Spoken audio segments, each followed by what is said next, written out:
कार्यक्रमामध्ये मी आज एका अशा स्त्रीवर आधारलेली कविता वाचणार आहे जिचं माझ्या मनात आणि फक्त माझ्याच नाही तर संपूर्ण महाराष्ट्राच्या देशाच्या मनामध्ये खूप मानाचं खूप महत्त्वाचं स्थान आहे। त्या म्हणजे डॉक्टर बाबासाहेब आंबेडकरांच्या पत्नी रमाबाई आंबेडकर, म्हणजेच आपल्या सगळ्यांच्या लाडक्या रमाई।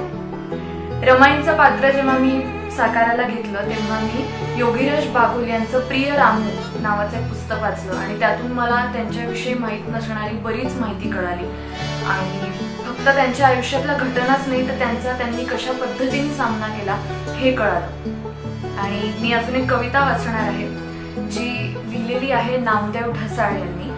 तुझे बोट धरून चाललो आहे मी, या त्यांच्या काव्यसंग्रहातली कविता आहे जिचं नाव वंदन असं आहे।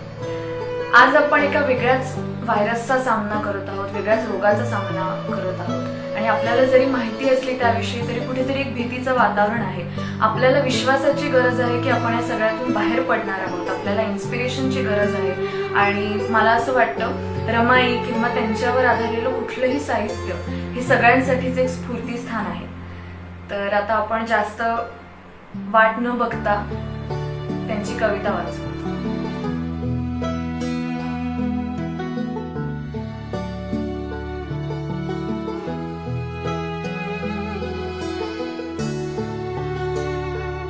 रमाईंचं लग्न त्यांच्या खूप लहान वयात झालं होतं आणि खूप लहान वयात त्यांच्यावर अनेक जबाबदाऱ्या त्यांच्या अंगावर येऊन पडल्या होत्या, पण कुठेही त्यांनी या अडचणींना तोंड देताना किंवा जेव्हा जेव्हा बाबासाहेब परदेशवारी करत असत तेव्हा त्यांना घर सांभाळायला लागलं आणि त्यांच्यासोबत लक्ष्मी वहिनी असायच्या, पण त्यांनी कधीही कुठेही तक्रारीचा सूर लागू दिला नाही, कधीही कटकट केली नाही। नेहमी त्यांच्या चेहऱ्यावर एक स्मितहास्य असायचं आणि हसतमुख राहून त्यांनी या सगळ्या परिस्थितीचा सामना केला होता।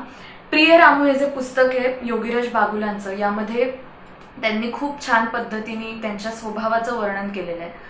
आणि बळवंत वराळे म्हणून एक कुटुंब होतं, वराळे कुटुंब, ज्यांचे त्यांच्या कुटुंबाशी खूप जवळचे असे संबंध होते, घट्ट संबंध होते आणि रमाबाई नेहमी विश्रांतीसाठी निपाणीला किंवा धारवाडला तिथे जाऊन राहायच्या आणि त्या त्यांना मास्तर असं म्हणायच्या आणि त्यांच्या पत्नी यांचं नाव होतं राधाबाई।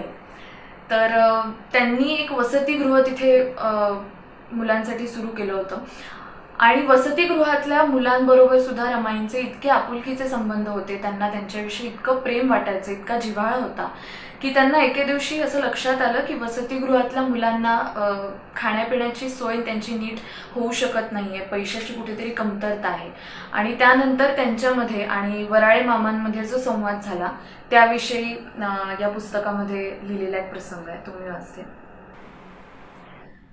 आता चिंतेची गोष्ट लपवण्यात अर्थ नव्हता।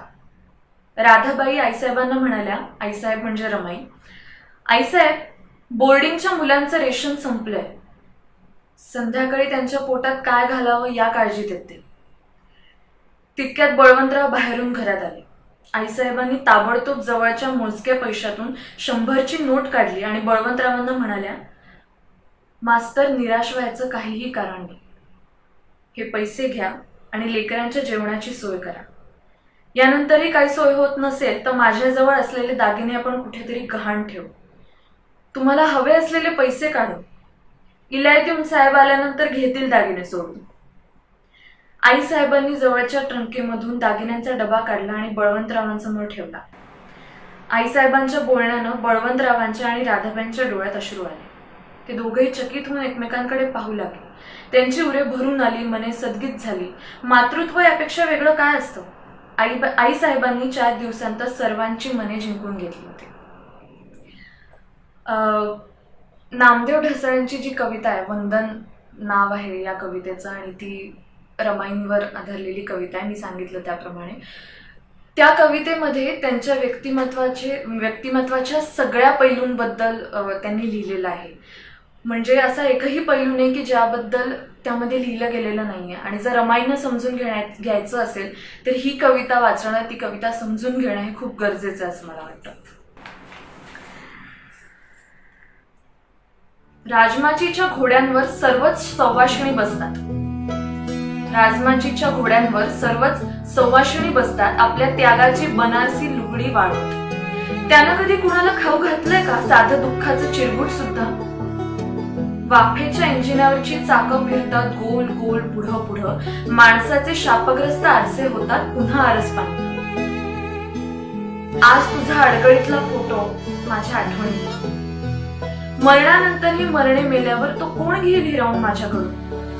एक वेळ वाळवीला वाळवी लागेल, एक वेळ कसरीला कसर. फोटो तुझा आणि तुझ्या कुटुंबाचा, 4 चौघांच्या खटल्यासारखा.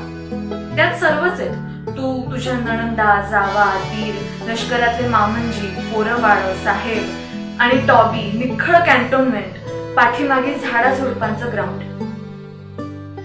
वर्षानुवर्ष पाहत आलो हे चित्र. साहेब तर परमेश्वराच्या छाताडावर बसल्यासारखे आजही वाटतात. सुपारी कातरणाऱ्या टिळकांच्या आत्म्याला त्रास देत. रमाबाई, ही सर्व पुण्य तुझी. त्या फोटोत फक्त तूच आहेस.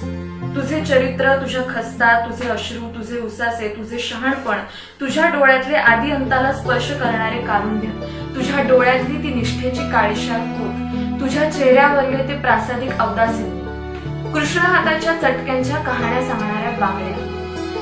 किती मी कसं सहन केलंस बरे. अष्टोप्रहण ती भटीण सरस्वती साहेबांच्या मागे असेल. सवती मत्सर तुला करताच आला नाही का ग.